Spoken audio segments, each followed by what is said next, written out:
Section 7 of 100 Proofs that the Earth is not a Globe.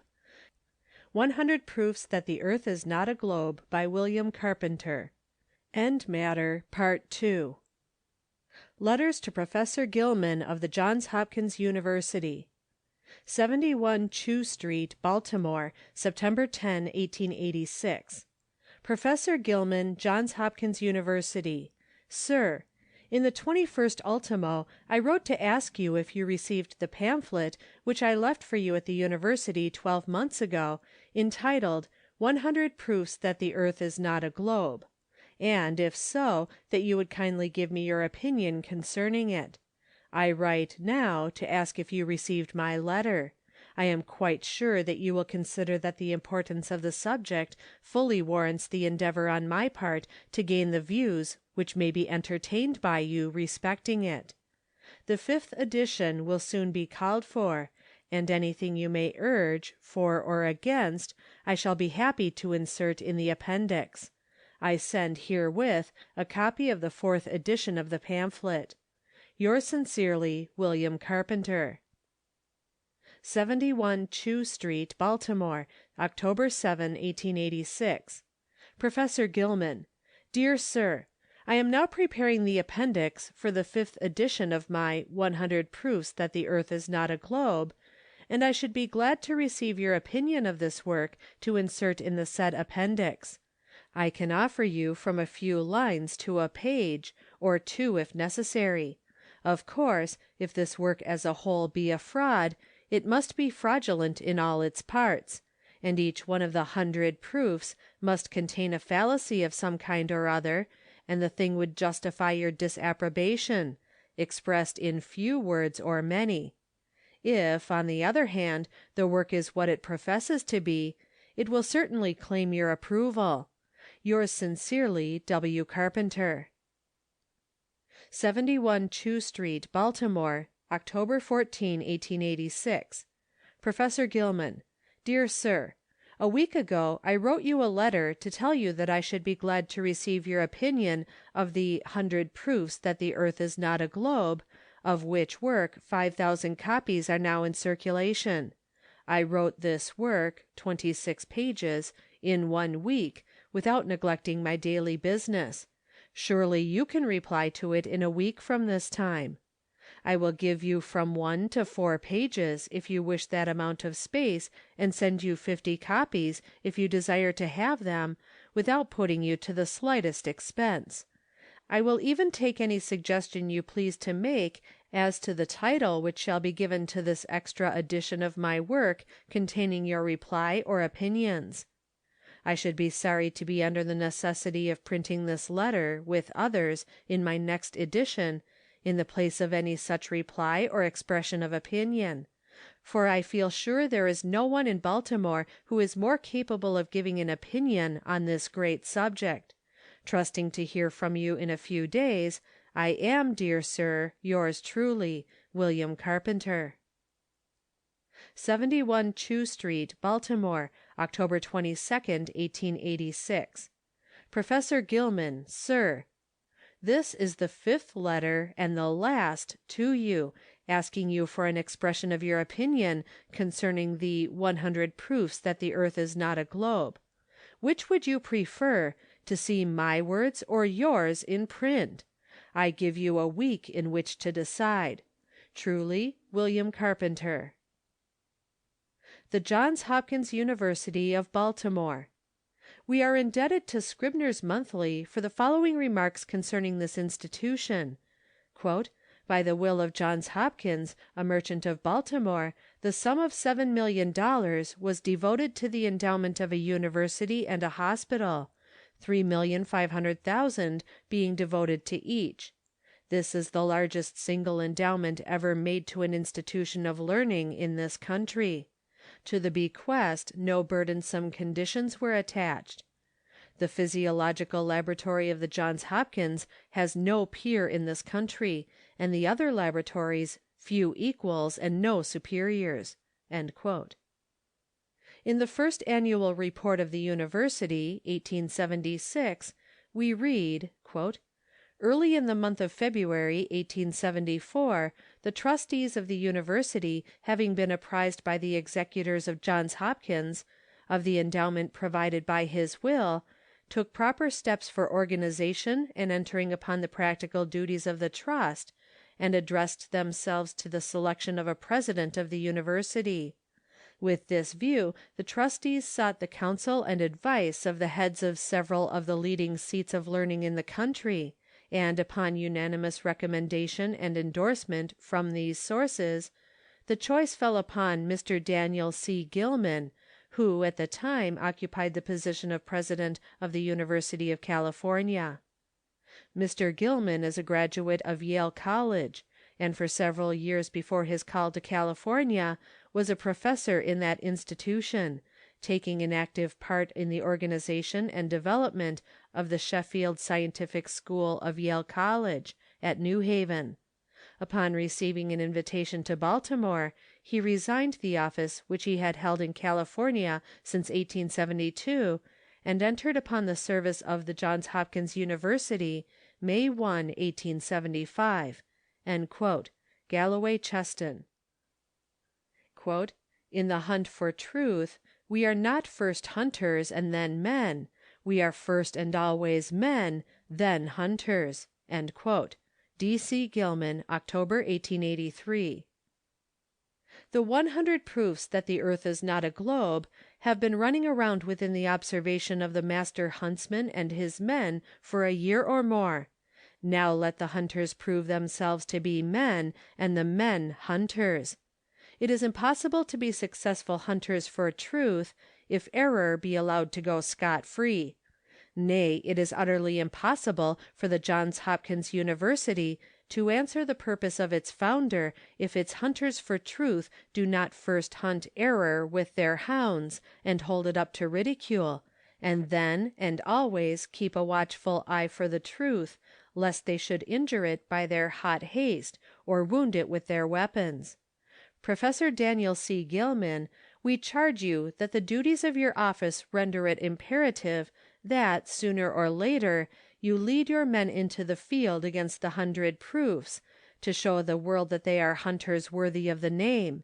If, in your superior judgment, you decide that there is error to be slain, or show that your hunters are worthy of the better name of men by inducing them to follow and sustain you out of the beaten track, in your endeavors to uphold God's truth, if, in your superior judgment, you tell them, there is a truth to be upheld.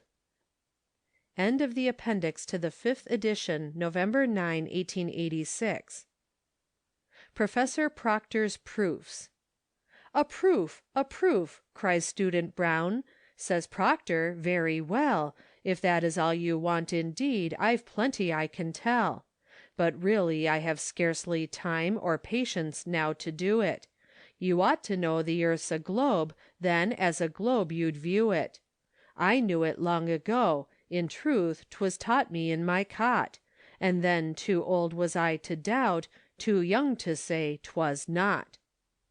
And you have never questioned it? Why should I now, friend Brown? I took it all for granted, just as Daddy laid it down. And as my duty clearly was, no other way I saw it, and that's the reason why of course a globe I always draw it. And so you want a proof, aha, just cross the broad Atlantic, and then a proof so strong you'll have, with joy 'twill send you frantic. You mean that I shall see the ships come round the old earth's side, and up and o'er the watery hill, as into view they glide. No, Proctor, no, you say yourself the earth so vast in size is, the surface seems a level one, indeed to sight it rises. And ships, when coming into view, seem bearing down upon us. No, Proctor, let us have a proof. No, come, mercy on us. Well, Brown, I've proofs that serve to show that earth indeed a ball 'tis, but if you won't believe them, well, not mine but yours the fault is. Why, everybody, surely, knows a planet must be round, and since the earth a planet is, its shape at once is found. We know it travels round the sun 1,000 miles a minute, and therefore it must be a globe, A flat earth couldn't spin it. We know it on its axis turns with motion unperceived, and therefore surely plain it is its shape must be believed. We know its weight put down in tons exactly as we weighed it, and therefore what could clearer be if we ourselves had made it? We know its age, can figures lie? Its size, its weight, its motion, and then to say 'tis all my eye shows madness at the notion. Besides, the other worlds and suns, some cooling down, some hot, how can you say you want a proof with all these in the pot? No, Brown, just let us go ahead, don't interfere at all. Some other day I'll come and bring proof that earth's a ball. No, Proctor, no, said Mr. Brown, 'tis now too late to try it. 100 proofs are now put down, and you cannot deny it, that earth is not a globe at all, and does not move through space, and your philosophy I call a shame and a disgrace. We have to interfere, and do the best that we are able, to crush your theories and to lay the facts upon the table. God's truth is what the people need, and men will strive to preach it, and all your efforts are in vain, though you should dare impeach it. You've given half your theory up, the people have to know it. You smile, but then your book's enough, for that will plainly show it. One half your theory's gone, and soon the other half goes too. So better turn about at once, and show what you can do. Own up, as people have to do when they have been deceived, and help the searcher after truth of doubt to be relieved. The only amaranthine flower is virtue, don't forget it. The only lasting treasure, truth, and never strive to let it. Odds and ends. We do not possess a single evident proof in favor of the rotation of the earth around its axis. Dr. Schöpfer. To prove the impossibility of the revolution of the earth around the sun will present no difficulty. We can bring self-evident proof to the contrary. Dr. Schöpfer. To reform and not to chastise, I am afraid, is impossible. To attack views in the abstract without touching persons may be safe fighting indeed, but it is fighting with shadows. Pope. Both revelation and science agree as to the shape of the earth. The psalmist calls it the round world, even when it was universally supposed to be a flat, extended plain. Rev. Dr. Brewer. What a mistake! If the earth were a perfect sphere of equal density throughout, the waters of the ocean would be absolutely level, that is to say, would have a spherical surface everywhere equidistant from the earth's center. English Family Herald, February 14, 1885. The more I consider them, the more I doubt of all systems of astronomy. I doubt whether we can with certainty know either the distance or magnitude of any star in the firmament, else why do astronomers so immensely differ, even with regard to the distance of the sun from the earth, some affirming it to be only 3, and others 90 millions of miles. Rev. John Wesley in his Journal. I don't know that I ever hinted heretofore that the aeronaut may well be the most skeptical man about the rotundity of the earth.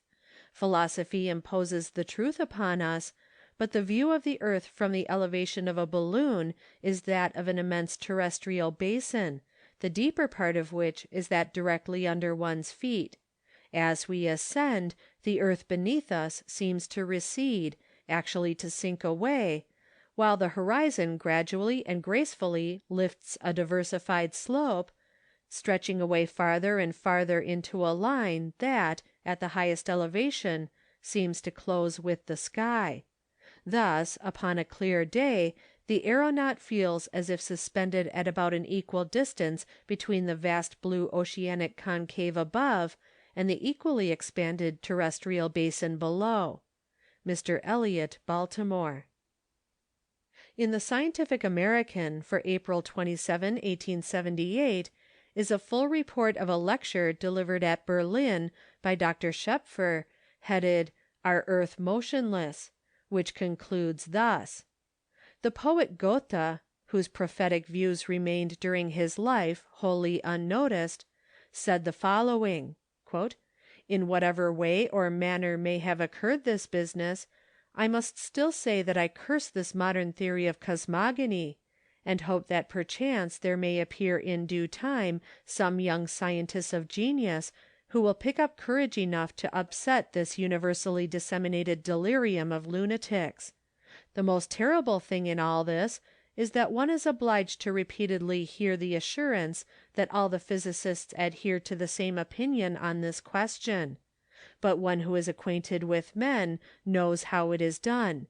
Good, intellectual, and courageous heads adorn their mind with such an idea for the sake of its probability.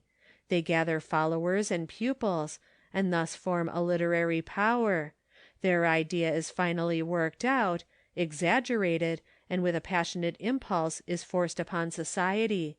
Hundreds and hundreds of noble-minded, reasonable people who work in other spheres, desiring to see their circle esteemed and dear to the interests of daily life, can do nothing better or more reasonable than to leave to other investigators their free scope of action, and add their voice in the benefit of that business which does not concern them at all. This is termed the universal corroboration of the truthfulness of an idea." End of Section 7. End of 100 Proofs that the Earth is not a Globe, by William Carpenter.